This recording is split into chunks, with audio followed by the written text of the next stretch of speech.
नमस्कार मित्रांनो, राज्य शासनाकडून आत्ताच झालेल्या घोषणेनुसार 8,500 रुपये 3 हेक्टरच्या मर्यादेत ही नुकसानग्रस्त शेतकऱ्यांना मदत जाहीर करण्यात आली आहे. आणि त्याबरोबरच पुढील हंगामासाठी म्हणजे रब्बी हंगामासाठी बी बियाण्यासाठी आणि खते खरेदी करण्यासाठी शेतकऱ्यांना 10,000 रुपयाचे अनुदान ही देण्याची घोषणा करण्यात आली आहे. पण हे अनुदान कसे मिळणार आणि त्यासाठी काय करावं लागेल याबाबतची माहिती आज आपण घेणार आहोत.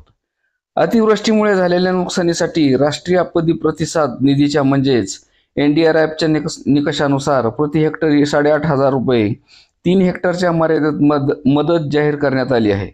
रब्बी हंगामासाठी बी बियाणे आणि खते खरेदी करण्यासाठी शेतकऱ्यांना प्रति हेक्टरी 10,000चे निविष्ट अनुदान देण्याची घोषणा करण्यात आली आहे. या दोन नियमांपैकी 10,000च्या अनुदानाची प्रक्रिया तत्काळ सुरू करण्यात आली आहे.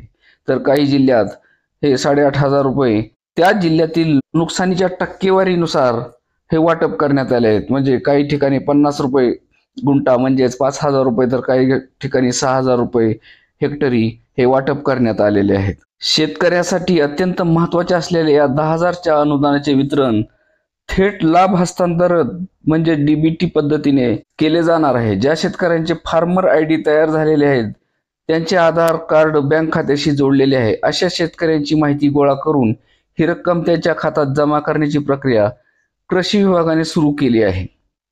यासाठी शेतकऱ्यांनी कोणताही ऑनलाईन अर्ज करणे शक्य नाही. तुमच्या गाव पातळीवरील कृषी सहाय्यक किंवा सहाय्यक कृषी अधिकारी यांच्या माध्यमातून बाधित शेतकऱ्याची यादी तयार केली जात आहे.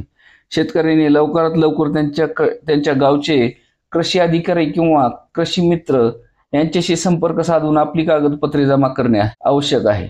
अनुदान जमा होण्यासाठी आवश्यक असलेल्या कागदपत्रांमध्ये प्रामुख्याने आधार कार्ड, आधार संलग्न बँक खात्याचे झेरॉक्स आणि फार्मर ID हे 3 कागदपत्रे आवश्यक आहेत. ही 3 कागदपत्रे वेळेत जमा केल्यास तुम्हाला 10,000 रुपयाचे अनुदान तुमच्या थेट खात्यावर जमा करण्यात येणार आहे. तर शेतकरी मित्रांनो, तुम्हाला आता फार्मर ID किंवा ID नसेल तर शेतकरी ओळख क्रमांक जरी असेल तरी चालेल आणि आधार कार्ड आणि बँक पासबुक ही 3 कागदपत्रे तुम्हाला कृषी सहाय्यक, कृषी मित्र किंवा कृषी अधिकारी यांच्याजवळ हे 3 कागदपत्रे नेऊन द्यायची आहेत. यासोबत कुठलाही अर्ज जोडण्याची आवश्यकता नाही, हे लक्षात घेण्यासारखे आहे.